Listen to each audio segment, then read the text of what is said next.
बाली ने, सुग्रीव ने अपनी सेना को, वानर सेना को आदेश दिया।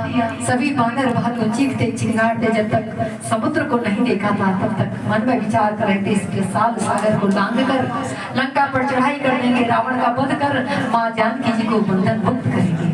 लेकिन जैसे ही विशाल सागर देखा सभी के सब शांत होकर बैठ गए। इतनी सामर्थ्य तो श्री हनुमान जी के अंदर थी जो इस विशाल सागर को लांघ कर चले गए और वापस भी आ गए। अपना तो जाना भी बहुत मुश्किल है।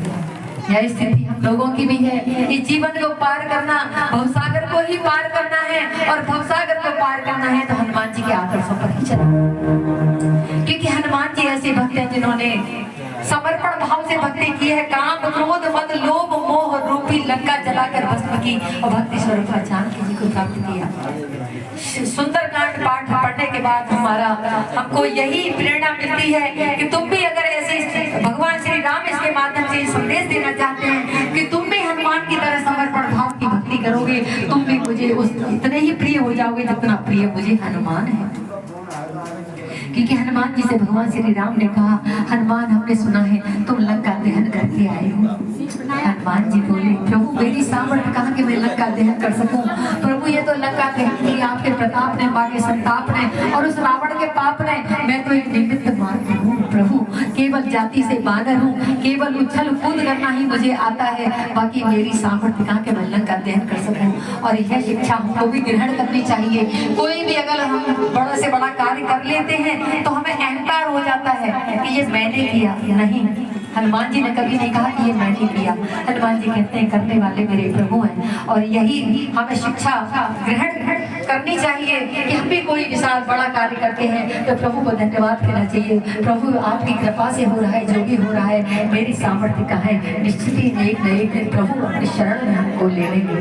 क्योंकि हनुमान जी ऐसे भक्त हैं जो काम बहुत अधिक करते हैं, बोलते नहीं है कुछ भी, शांत रहते हैं। हम काम कुछ नहीं करते, चिल्लाते हैं ये मैंने किया।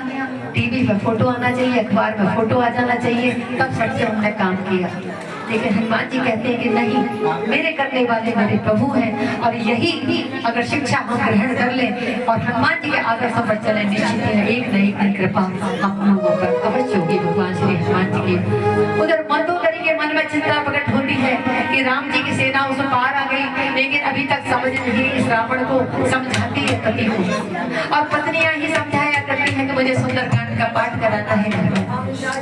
इसलिए पत्नियों को धर्म पत्नी की उपाधि मिली है। कोई भी नहीं कहता ये हमारे धर्म पत्नी है।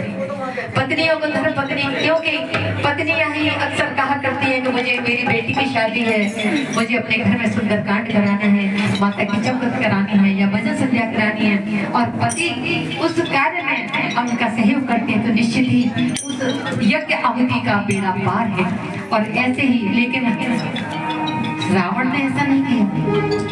रावण ने हमेशा विपरीत, जैसे मंदोदरी समझाती थी कि प्रभु के चरणों में चलो, तो वो विपरीत ही जाते थे। और देख लो क्या हुआ रावण का। इसलिए रावण को समझाती है पत्नी, क्या कहती है मंदोदरी, मुक्ति का